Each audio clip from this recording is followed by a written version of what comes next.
কেন্দ্রীয় সরকারের জনবিরোধী নীতি, শ্রমিক, কৃষক এবং ক্ষেত মজুরের প্রতি জনবিরোধী নীতি এবং শ্রম কোড বাতিলের দাবিতে আগামী 9 জুলাই দেশব্যাপী সাধারণ ধর্মঘটকে সাফল্যমণ্ডিত করার লক্ষ্যে আজ সিপিআইএম সোনামুড়া মহকুমা কমিটির উদ্যোগে অনুষ্ঠিত হয় এক জনসমাবেশ। উক্ত জনসমাবেশ প্রধান বক্তা ছিলেন সিপিআইএম পলিট ব্যুরো সদস্য কমরেড জিতেন্দ্র চৌধুরী। এদিন সভা শুরুর পূর্বে সিপিআইএম দলীয় কর্মী সমর্থকদের নিয়ে সোনামুড়া শহরে অনুষ্ঠিত হয় এক মিছিলটি শহরের বিভিন্ন পথ পরিক্রমা করে স্থানীয় রবীন্দ্র চৌমুহনীতে এসে সবাই মিলিত হয়।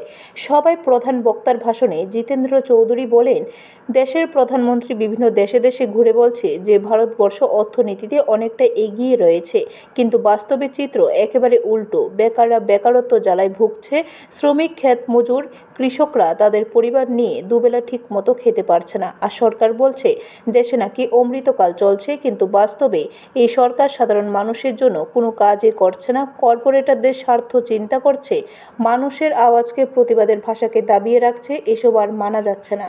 তাই আগামী 9 জুলাই দেশব্যাপী সাধারণ ধর্মঘটের ডাক দেওয়া হয়েছে।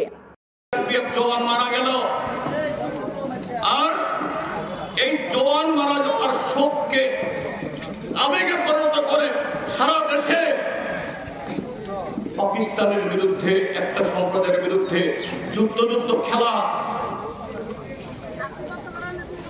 হিন্দুত্বের আস্ফালন, বিভাজন, এটা করে তারপরও 40% ভোট পায়নি, মাত্র 36% ভোট পেয়েছে। তার প্রায় দ্বিগুণ 64% এদেশের ভোটার তারা ভোট দেয়নি। ব্যুরো রিপোর্ট, খবর ত্রিপুরা।